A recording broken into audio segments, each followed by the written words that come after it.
In this video, we will see how to create a bootable USB without deleting your existing data or formatting the USB, because most people believe that making a bootable USB always results in data loss. But in this video, I will show you a practical method that keeps your data safe while making the USB bootable. And an additional benefit of this method is that you can create bootable setups for 3 or even 4 different operating systems on a single USB drive. Now you can see on my screen that my USB already contains data.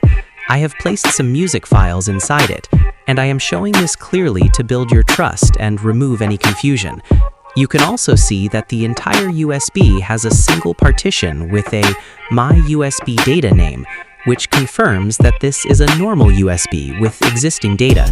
And I am showing all of this before starting the process, so you can be confident that no data is being deleted before creating the bootable USB. For this complete method, we will need only 2 tools. One is the tool that most of you already know and commonly use to create a bootable USB, is Rufus. And the second necessary tool is AOMI Partition Assistant, which is a well-known and reliable partition management tool. And throughout this entire process, we will use only these 2 tools without relying on any additional software. First, we will open the AOMI Partition Assistant tool, and once it launches, it will take a few seconds to load. After that, it will display a complete list of all disks connected to the system. In my case, there are only 2 disks available, Disk 0, which is my internal hard drive, and Disk 1, which is my external drive. This external drive is the USB that we will use in this video, and I am clearly showing this to help you correctly identify the USB, because this is the same drive that we will convert into a bootable USB later in the process without deleting any existing data. Now, right-click on your USB, and as soon as you do that, a pop-up window will appear. From there, select the Resize and Move partition option. Once you click on it, you will see the entire data partition of your USB. In my case, there is only a single partition at the moment. Now, move this data partition towards the end side of the USB, and leave the starting sector unallocated, because we will use this unallocated space later to create the bootable partition. Now click on the OK button, and as soon as you do that, you will see the change where your data partition moves towards the end sector of the USB, and the starting sector becomes unallocated. As you can clearly see in this video, that the data remains completely safe, and only its position has changed. After verifying this, we need to click on the Apply button to finalize and apply these changes. After clicking Apply, click on Proceed, and confirm by clicking Yes twice. Once confirmed, the process will start. The time required depends on how much data is stored on your USB. In my case, there is only 223 megabytes of data, so it will complete quickly. If your USB contains more data, it may take longer, so we will wait for the process to finish. Then click on OK. After this, we need to create a virtual hard disk. For that, click on the Virtual Disk option at the top and then select Create VHD. Now choose the desktop folder to save the virtual hard disk and name it Tempo USB. Then click Save. After that, click on Advanced and make sure you select the same settings as shown. Now choose the size of the virtual hard disk according to your bootable USB requirement. For Windows, at least 8 GB of space is required, so I am creating an 8 GB virtual hard disk here. And finally, click OK.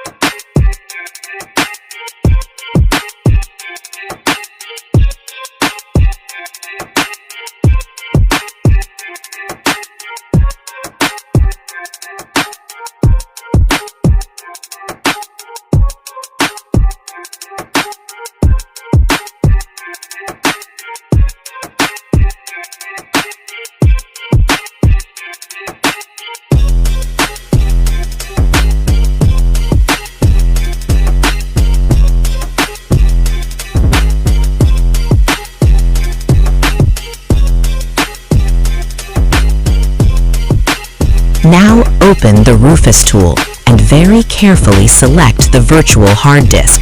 Do not select your USB drive by mistake, because it will format the USB and cause complete data loss. So make sure that only the virtual hard disk we created earlier is selected. After that, browse and select your ISO file. Once selected, you can change the volume label if you want, or do it later. I have named it Windows 11 for easy identification. Now click on Start, and the process will begin, and we will wait until this process is fully completed.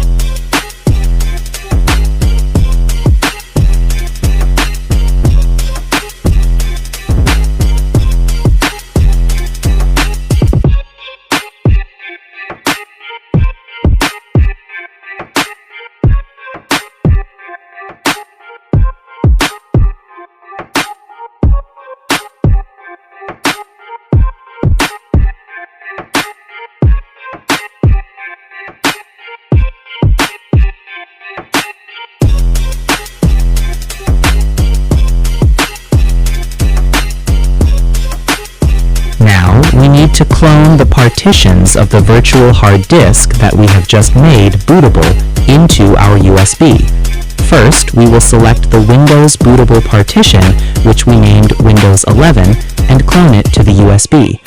After that, we will also select and clone the EFI system partition from the same virtual hard disk, because for a properly working bootable USB, it is necessary to clone both the Windows partition and the EFI partition.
Now your bootable USB is completely ready, and the Windows 11 bootable setup has been successfully created. The remaining unallocated space on the USB depends on the USB size and how much data is stored on it. In my case, around 2 gigabytes of unallocated space is left, while my data partition is 5 gigabytes, with only 223 megabytes of data stored. If I want, I can merge this unallocated space with the data partition and use it for storage. But if I want to create another bootable operating system on the same USB, then I need to keep this unallocated space available. For example, Windows 10 requires around 5 gigabytes of space. However, in this case, I want to create a bootable Android operating system, which is Bliss OS, a desktop-based Android OS, and for that, around 3 gigabytes of space is sufficient. So I will unallocate the required space from my data partition and repeat the same process that we followed while creating the Windows bootable, and apply it in the same way to create another bootable setup.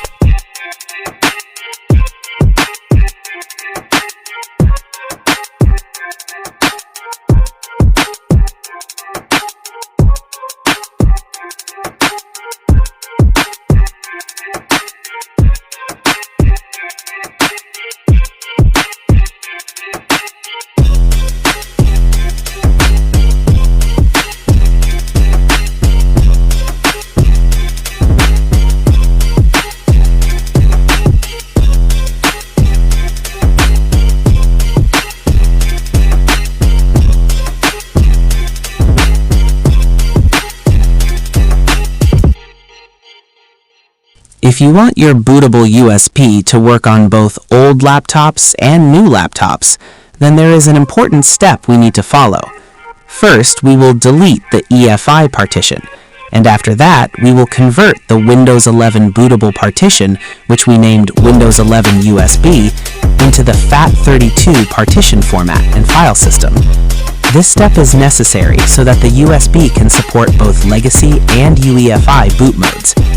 Now make sure you carefully follow the process I am about to show, because even a small mistake at this stage can affect the bootable USB.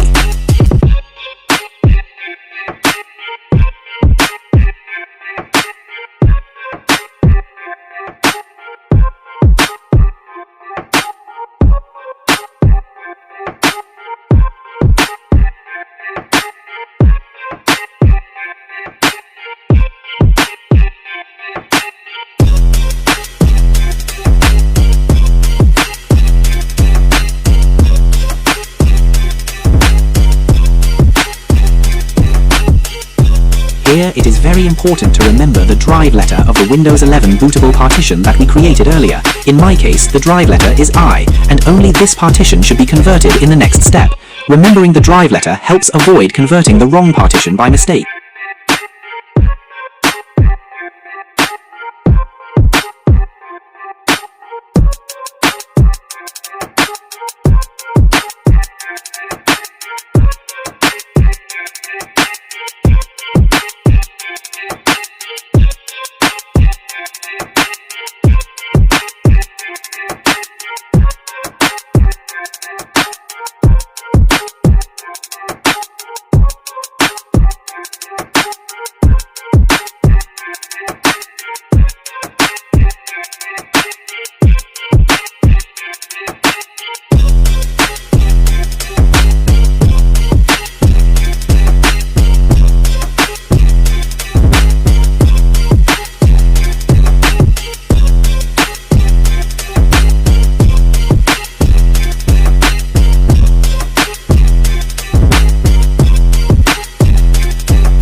Now I am showing you how I am making Bliss OS bootable on the same USB, meaning creating a bootable USB with two operating systems on it. I am demonstrating this process so that you can understand and learn. The process for Bliss OS is the same as creating a Windows bootable, so just watch carefully and learn how two operating systems can be prepared on a single USB.